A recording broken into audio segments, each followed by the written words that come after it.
This conversation with my friend and medical sociologist Amanda has been really special. We not only talked about her experience caring out of state for her mother who is living with early stages of Alzheimer's dementia, but also how she has talked about her mother's diagnosis with her son, who is about my oldest daughter's age, 8. This was a really rich conversation and reflection about when to accept that you cannot make changes and when to push forward and do more advocacy on your loved one's behalf. Hope you enjoy. Welcome back to Ask Dr. Mia podcast. Today I have a special guest with me, my friend Amanda Gengler. Dr. Gengler is an associate professor in sociology at Wake Forest University. She is also the author of the book Save My Kid, about how families of critically ill children can cope, hope, and negotiate an unequal healthcare system. I asked Amanda to come on to today's podcast to also talk about her personal caregiving journey, both in terms of her partnership with her family in regards to her mom's Alzheimer's journey, as well as, she has a young child as well. So let me turn it over to Amanda to see if you wanted to add more to the folks that you're caring for right now. So yes, I am a solo parent and I have a second grader who turns 8 next weekend. So we are in birthday mode over here right now with that going on. Um, and I am currently, yes, my mom was diagnosed with Alzheimer's, well, with amnestic mild cognitive impairment that led to a PET scan that says, yes, Alzheimer's, about a year ago. And things have been sort of, you know, challenging, but not really acute with that situation until about 6 weeks ago when she fell and broke her leg. And so that has really shifted that situation pretty dramatically, which I can talk about.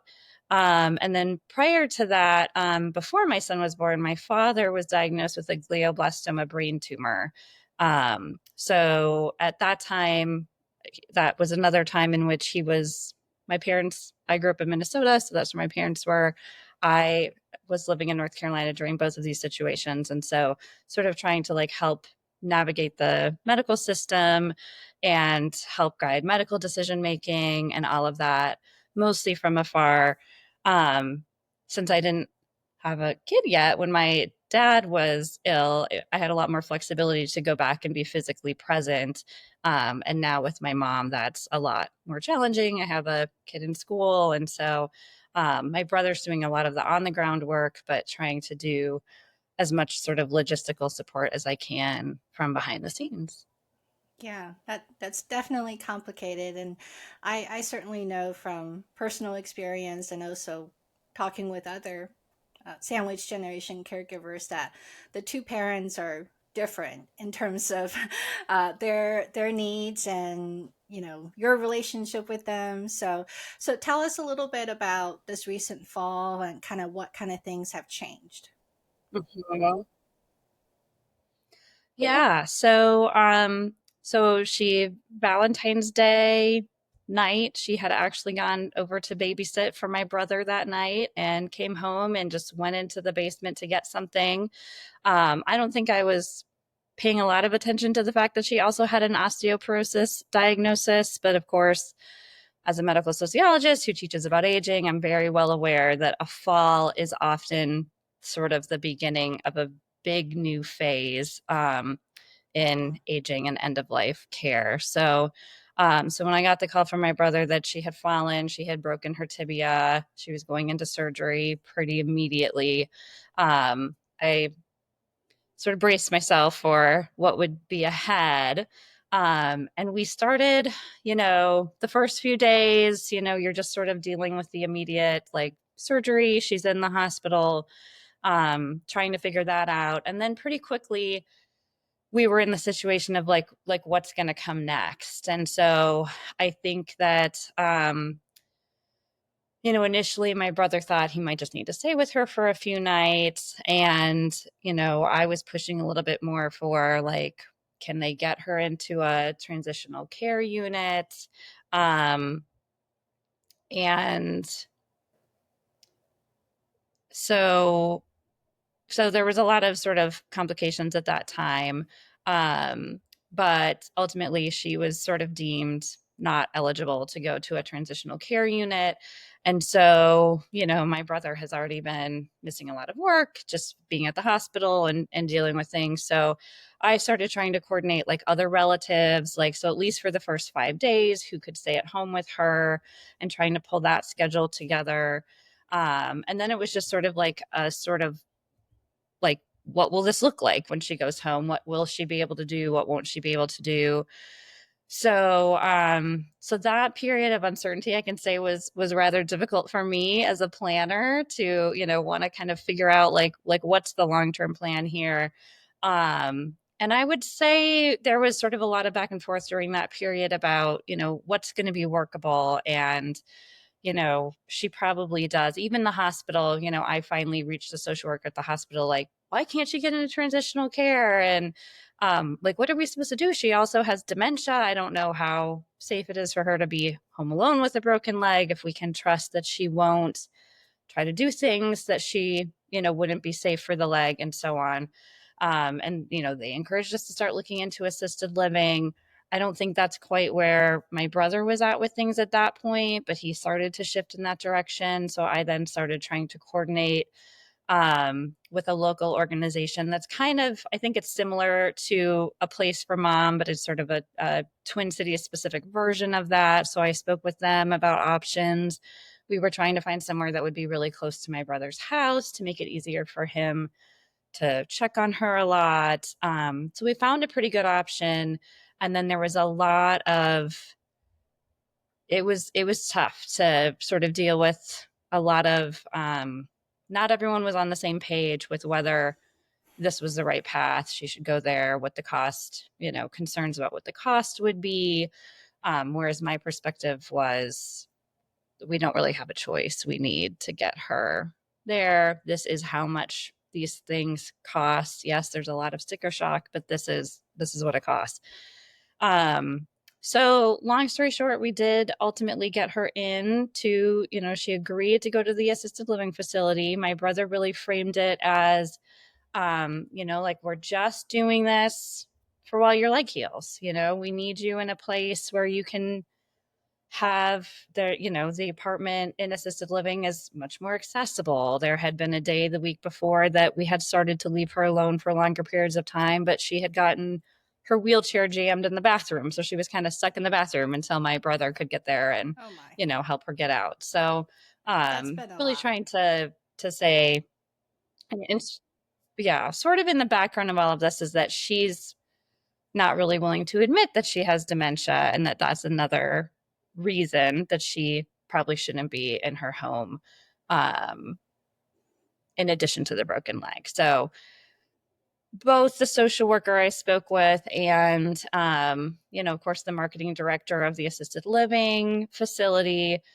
really encouraged us to think that, just once she gets there, she's going to love it. We've got all this great stuff. Our residents are so welcoming. It's going to be great.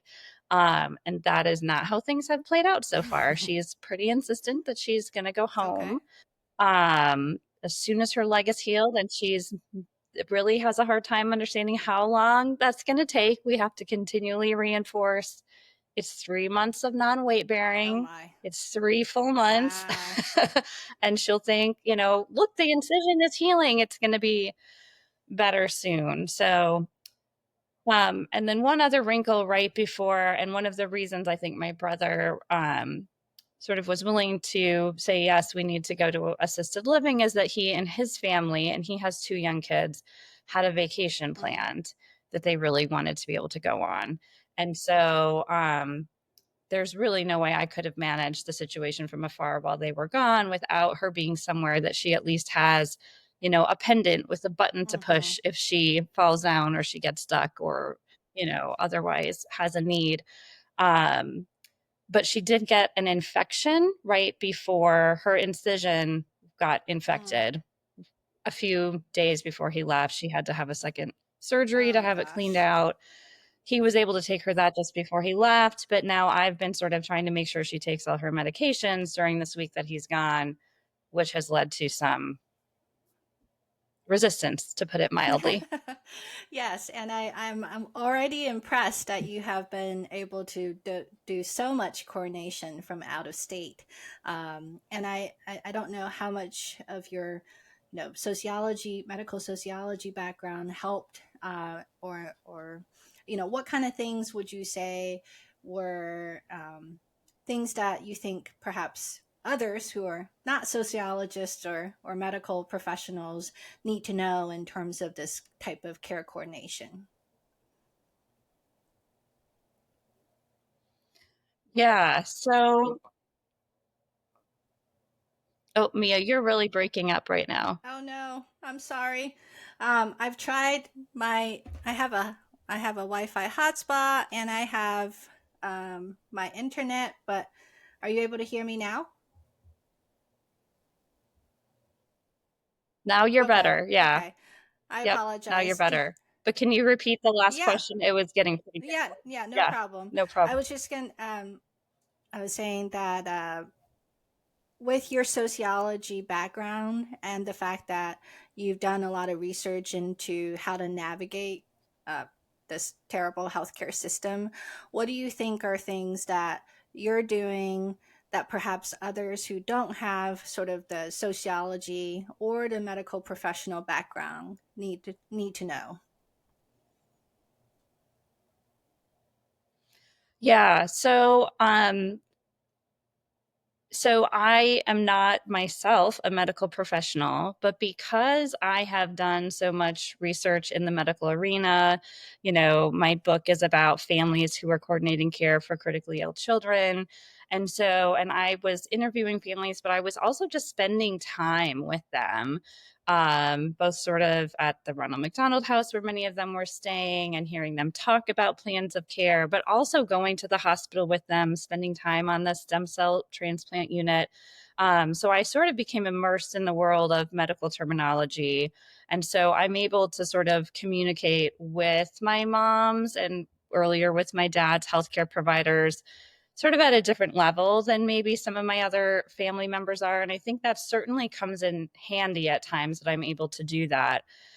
But I think more useful, even really, is just sort of like understanding how advocacy within the healthcare system works and, the importance of communicating and speaking up and sort of what you can cobble together when you're able to do that. So, in my book, I actually talk about that in terms of the families that I studied, as that some of them became really involved in what I call care captaining for their children, and really connecting that to that being sort of an emotion management strategy. That, like, when there's a lot of fear and uncertainty, you have anxiety as a result of that, and you can sort of channel that anxiety into, like, well, what can I do? And doing more research and um, working to sort of direct even like pretty micro level aspects of care. Like, what should we be going up on the dose of steroids? Should we be going down on the dose of steroids? And really like expressing strong opinions about that.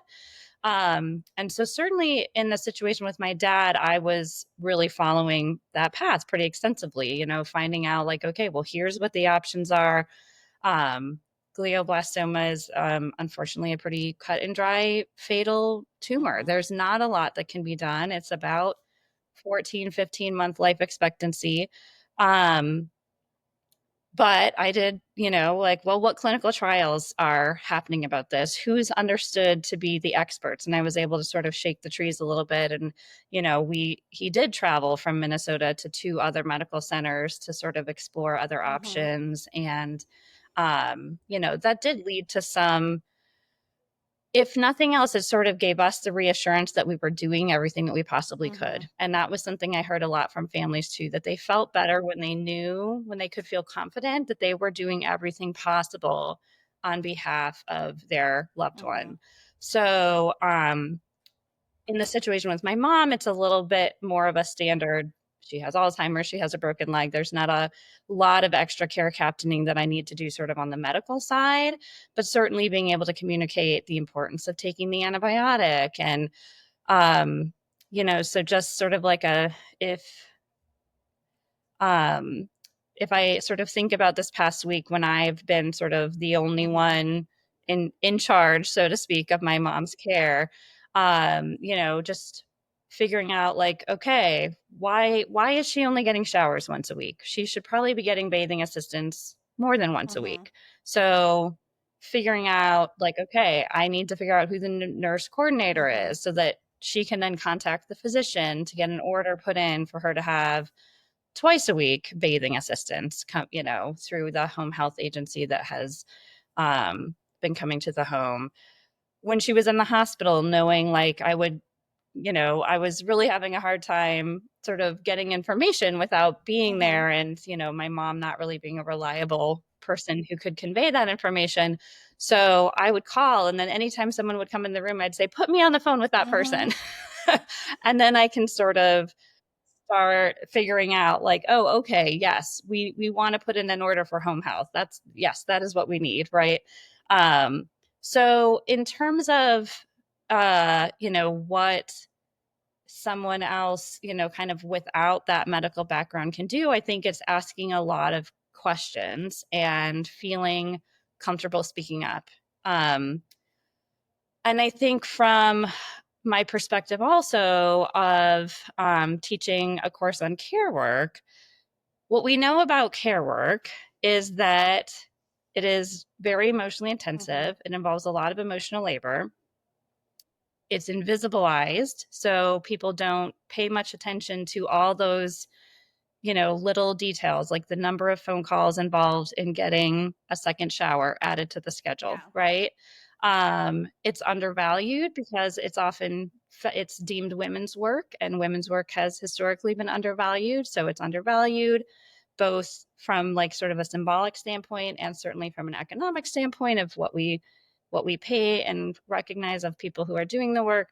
And it comes with this really heavy mental load. So there's a lot of balls to keep in the air. So I would say within many families, the research tells us like care work tends to fall on women or daughters when we're talking about aging Mm-hmm. parents. Or daughter-in-laws. And that's a little bit different in the situation. Yeah, yeah, yep, or daughter-in-laws, absolutely. And so that's a little bit different in my personal situation, since my brother is the one in Minnesota and he has had to do certainly much more of the care work than I have. But, I have really felt a pretty strong obligation to try to minimize the load on him by taking on much more of that mental load and really trying to make sure that I'm doing the behind the scenes stuff and I'm doing the communication. I'm going into my chart and I'm messaging the neurologist. So she's receiving lecanemab Mm. infusions for the Alzheimer's. Her next appointment, would have been a few days after she came home from the hospital. Should she be continuing to receive the infusions right Right. now, or should we just focus on letting the leg heal? So all those sorts of little pieces of communication are sort of the kinds of things that I've tried to take off his plate. I would say as a result, we're both carrying Oh pretty yeah. heavy mental loads right Yeah. now. And then that just becomes a lot to juggle when you're also trying to juggle, getting your kid to soccer and parent conferences. And we both work full time, both my brother and I, Yeah. right? So it's, I think we're both hitting a breaking point pretty quickly Yeah. here. So how have you been able to what are some strategies that you have used to manage your own stress and your own mental load, in terms of this is very emotionally charged type of interactions, especially with your mom who's actively Mhm. resisting your help and your care. Yes, that has been particularly challenging this week. Um, so I have a different relationship with my mom than my brother does. I was closer with my dad than with my mom. And, you know, she's suspicious Mm. of anything that I have to say. Um, I don't know if suspicious is quite the right word, but She doesn't it trust you as is. much. So, for instance, to go back a little bit further. Oh, Sorry, sorry. I jumped in. I was going to say just that she doesn't seem to trust you as much as trusting your brother.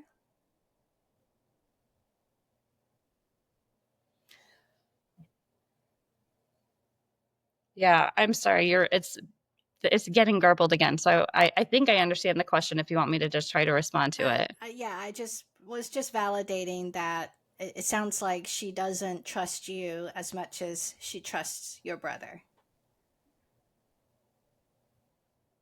Yeah.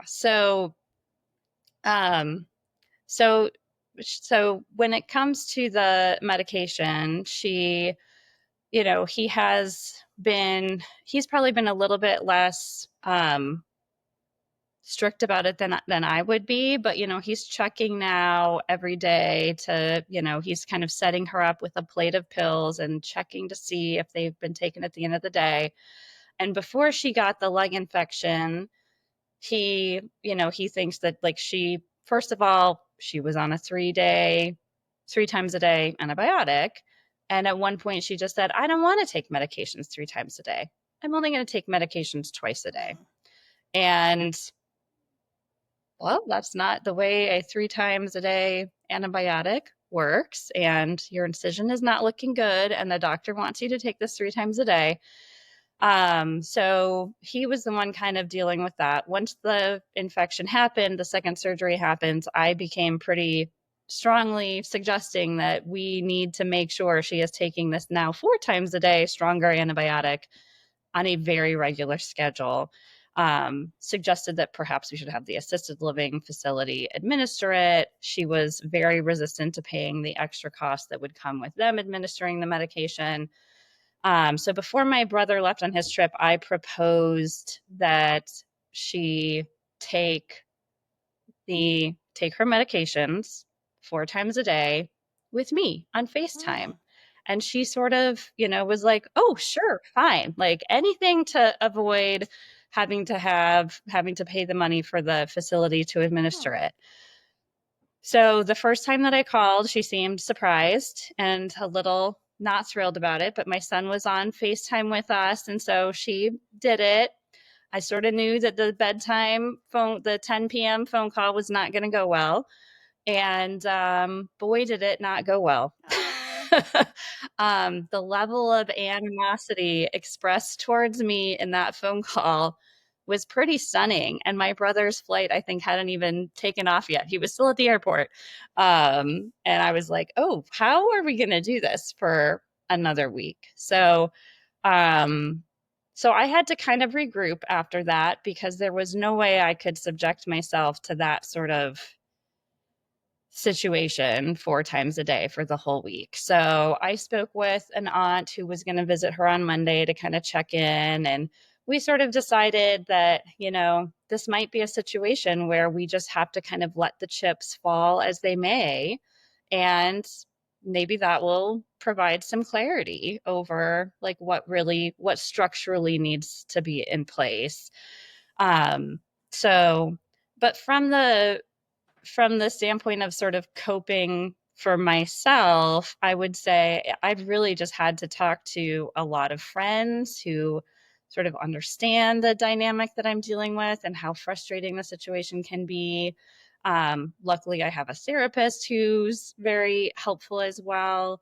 So absolutely, it's, you know, and then kind of figuring out when I'm going to hit my limits, or where in this case, I sort of did hit my limit, Mm-hmm. right? I'm like, okay, I can keep doing X, Y, and Z. I can communicate. She wanted her meal plan canceled with the assisted living facility because she hates going down to dinner. She says she's fine eating what Justin left in the fridge. So this is not ideal long Mm-hmm. term, but okay, everyone wants me to cancel the meal plan. I can email with the folks at the place and adjust her health service level that's taking her to meals and cancel the meal plan for the next month. and so on. And so I think I might need to shift my lane once my brother returns as far as possible towards behind the scenes effort, and the person who has the less complicated, less contentious relationship to be the one to do the interactive care Yeah, work. yeah. That's great. And I think that takes so much self-awareness to know like when to push and when not to push, and also accepting that a bad Mm-hmm. outcome of potentially a worsening infection may be the outcome that has to happen because you cannot physically go there to check on make sure she takes it 4 times a day.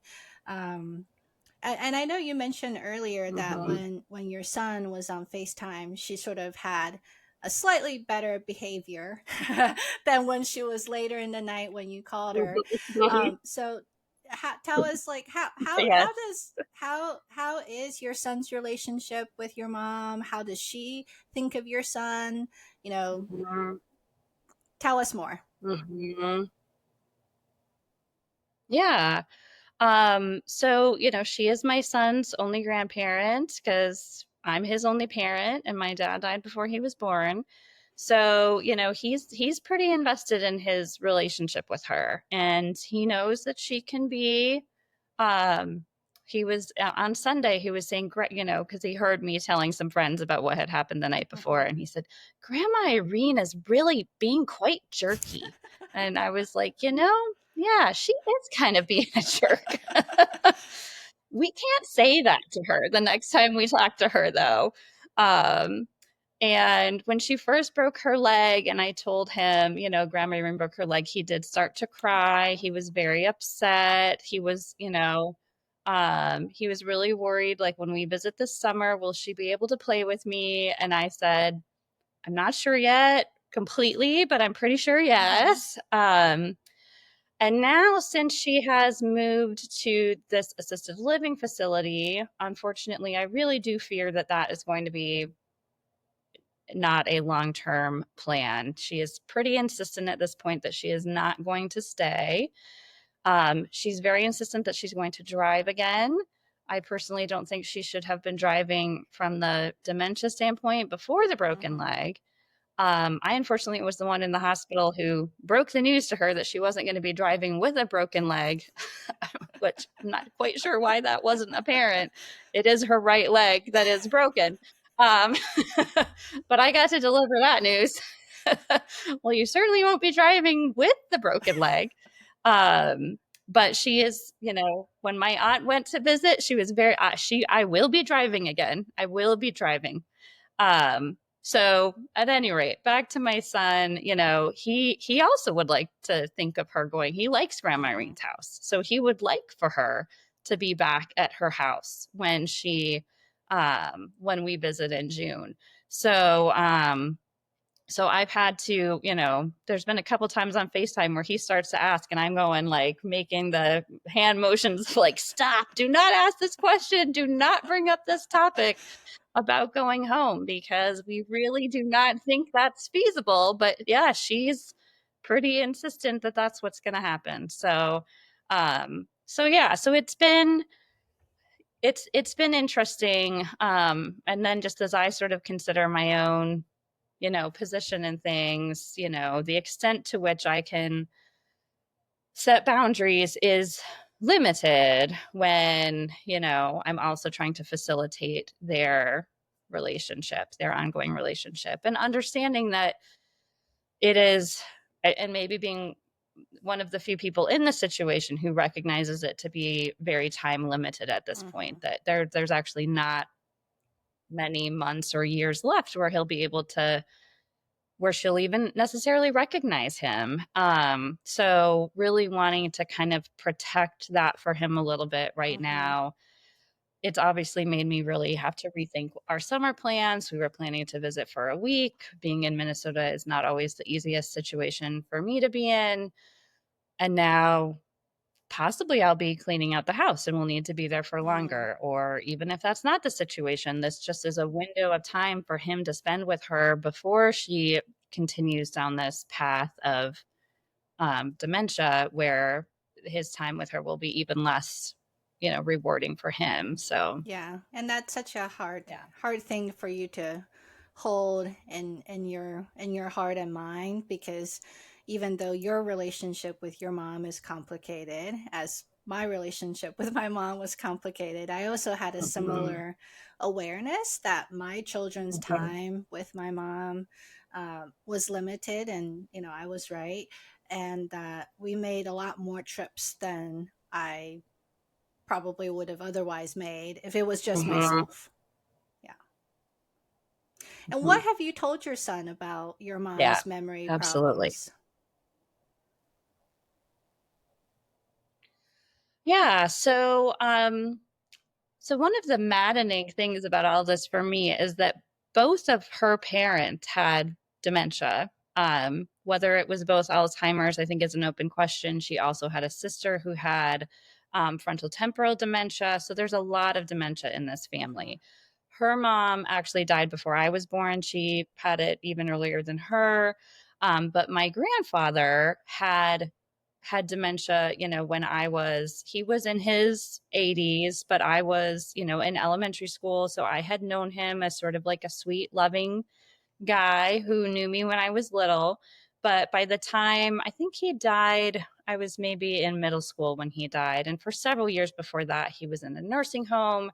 He had absolutely no idea who we were. He thought that horses were outside the nursing home waiting to, come get him to go meet his parents or something, right? Like he had absolutely no orientation to the present.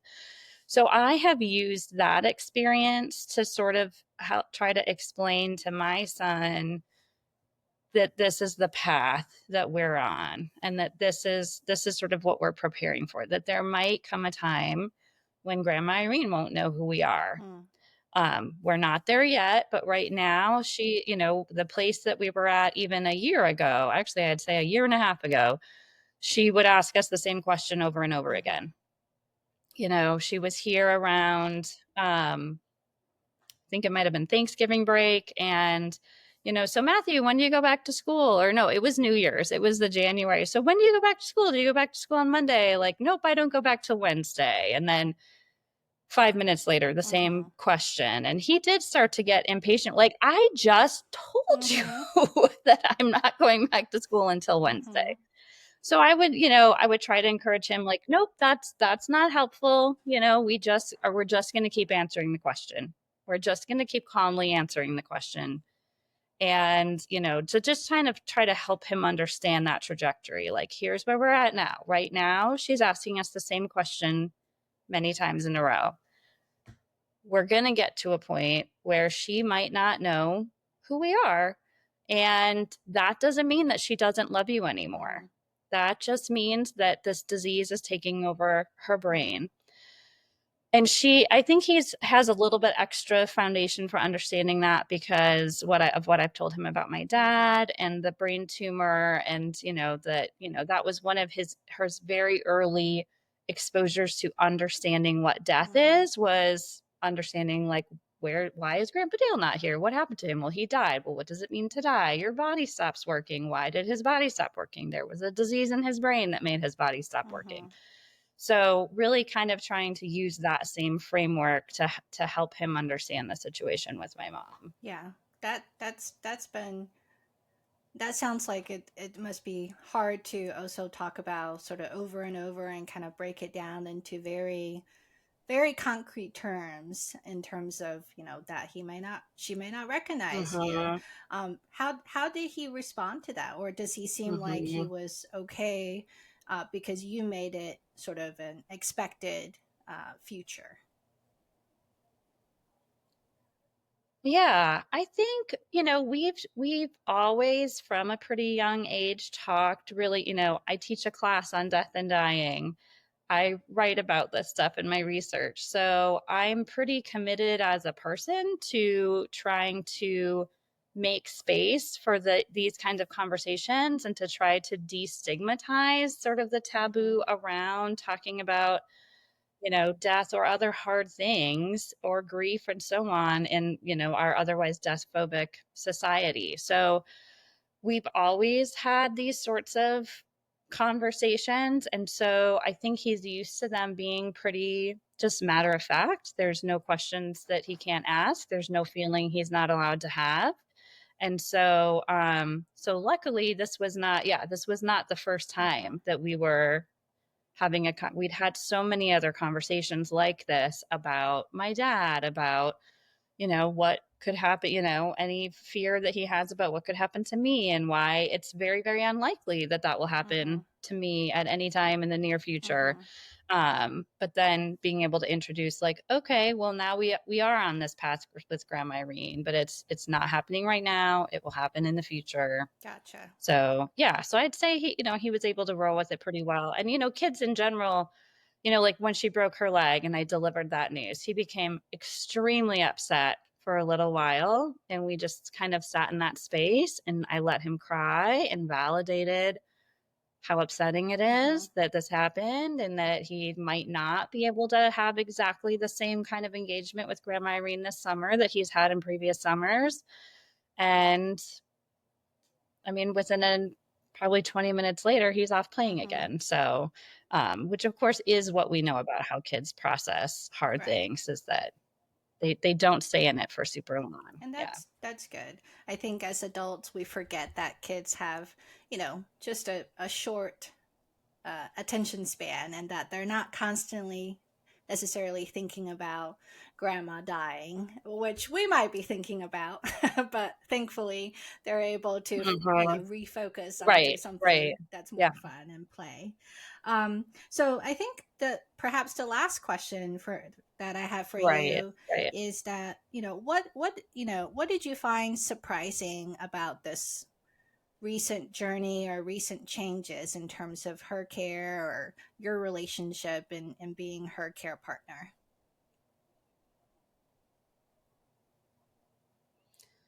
Yeah. Oh, that's a big one. I think it's sort of both and like that everything that's surprising is really not surprising or shouldn't be surprising. But I would say, then I sort of beat myself up for letting it be surprising.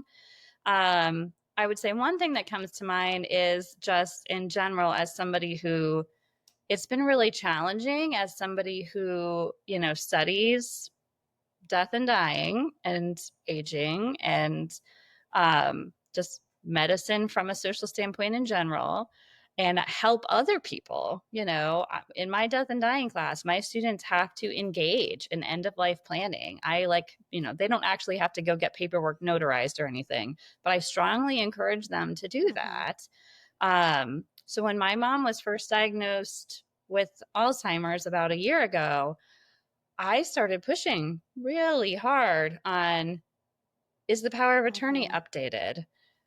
What's the what situation with the will? I think actually we need everything to be in a trust. And actually, when you have a diagnosis of dementia, you might require many years of long-term care. Memory care is very expensive.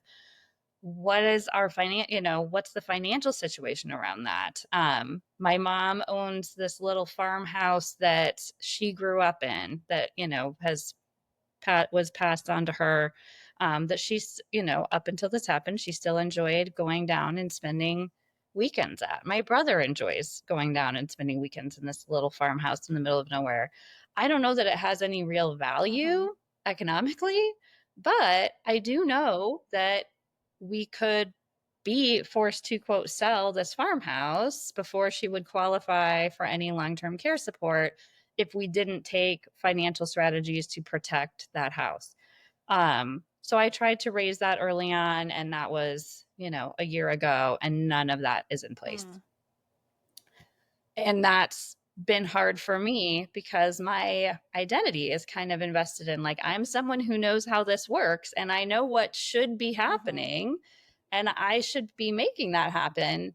Um, but again, she's not, I mean, and I have raised it many times and it has led to contention in which, she ultimately just gets a little ornery and says, I am perfectly competent to make all my own decisions and, so on and so forth. So, and then I think my brother just gets, in this tough spot where he's, like he agrees with me that it should happen, but he's not really going to he's not going to himself make it happen. So we're at a different moment. I think it'll happen now, but it is, it might happen now, but it's going to be a lot harder because it is way harder to get people to talk about the end of life when they have to actively accept that they are Mm-hmm. dying than when you're talking about as just in case. Mm. And so that's why I always encourage my students, have these conversations with your parents now when there is no immediate reason to think you would need these documents, because it becomes a lot more harder and threatening to people when you're having the conversation in the moment of need. So I shouldn't be surprised that that's been so hard for me to accomplish in my own family, but it's, emotionally just, you're still surprised. You're like, how can this be happening? Yeah. So, so that's one thing. And then I would say just, just in general, shouldn't be surprised that my mom was so upset about the medications, but it's like, wow, that was a really, really big Mm-hmm. pushback. Shouldn't be surprised about the level of denial around the dementia. But, there'll be a moment of acknowledgement. I guess she did say to my brother at one point the week before he left, like, my mind is just gone. Since all of this happened, my mind is just gone. Mm-hmm. And so then I get hopeful that, like, okay, she recognizes the situation. We're going to make some progress. And then we immediately wound Mm-hmm. up in the medication situation of, nope, I've never forgotten to take a pill Mm-hmm. ever. I am completely able to, how dare you challenge my Mm-hmm. competency? So intellectually, it's not surprising, but the embodied experience of it Yes. is still, Yes. it's still Yes, jarring. absolutely. And I Yeah. think that is such a I resonate with that as well because during my mom's journey with Mhm. ovarian cancer, there were things that I was like, I was surprised that she would even want to do. Like she really wanted to try the anti-parasitic for cancer treatment, and no amount of convincing and me saying that this is, this is not real science. Please don't. Was able to persuade her not Mhm. to. And I think that especially for us who probably rely on our logic in our day-to-day world, that it's very difficult to Mhm. deal with someone who's Mhm. illogical, or that they kind of change from Mhm. day to day and hour to hour. Sometimes they're very reasonable and Yeah. self-aware, and other times they're not. So, and that's another additional challenge, I think, with dementia compared to, say, some of the other, terminal conditions that does not Mhm. affect your mind. So, but I really appreciate you joining us Right. today. Yeah, go ahead, Amanda. Oh, I was just gonna say the devaluing of expertise, Yes. I think that's been another thing that's been really, like I have some expertise in this arena, and it's completely devalued within my own family. And that's just a hard rock to hit up Mm-hmm. against. Mm-hmm. So yeah, I can very much resonate with Yeah. that. Yeah. Yeah. It's kind of like they see you. The very Yeah. last thing that I Yeah, wanted. go ahead. Oh, no, go I was ahead. just going to say that I think for some reason our parents always think of us as their child who perhaps, did not have this expert knowledge from the time that we spent with them and as in childhood. So Right. we're probably still Right. 15 and know nothing. And so even though we have accumulated all this Right. knowledge since then, they're like, no, no, no, no. You don't know what Right. you're talking about. Right. Yeah, it's like I only earned a PhD in this, like yeah, fine. I know nothing. Let's just go with whatever.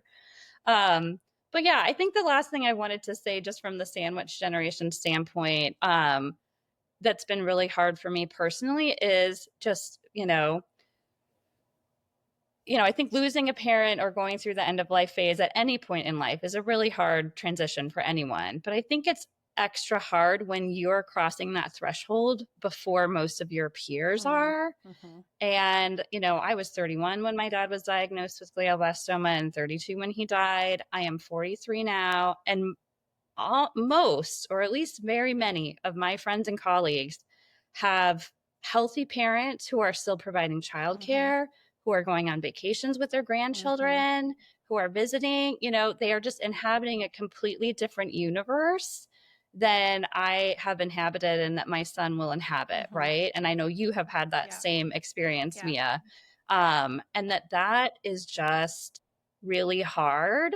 And so I think that just makes it even more important to find other people who are in this sort of unfortunate club at a younger Mm-hmm. age, to just really sort of like lament and grieve what you lose when you are going through this, you know, at this age. My therapist asked me when, you know, I said, I do not want to spend the summer cleaning out my childhood home. And she's like, well, when do you want to? And I was like, when I'm 57. I want to do it when I'm 57. That's when I want to That's do a very specific it. age. So I know, like I will not have any, you know, no childcare responsibilities, right? Like, that's when I want. That's when I'll have the time and space and mental energy to do that. So, but on the flip side of that, I do think it has put me in a position so that even when colleagues who are 10, 15, 20 years older than me, and they are going through that transition when they're 57, that I'm able to provide support to them that I otherwise wouldn't be able to about just what it is like to lose a parent. And certainly for other people who are going through it at this earlier Mm-hmm. stage to really kind of know how to provide, you know, not perfectly or anything, but be a little better positioned to feel like, you know, I can really reach out and provide that support. And that has deepened relationships with, you know, colleagues that, you know, I otherwise would just have professional relationships with. Right. But, you know, oh, I feel for you. I just went through this. Let's have a cup of coffee or get drinks or something and really just talk about what it's like because we spend a lot of it. We put a lot of attention on other life transitions, marriage, parenthood, becoming an empty nester, but we really don't talk about this sort of milestone transition in life, what it's like to face your own mortality at a younger Mm-hmm. age when you have lost parents at a younger age. So I think that's, you know, one sort of, yeah, that's just another component of this experience of being in that sandwich generation. Yeah, yeah, no, I think thank you for bringing that up because I don't think I necessarily realized the difference in terms of decade that, you know, you and I are dealing with and how young our children are versus perhaps some of the, I guess, more Mhm.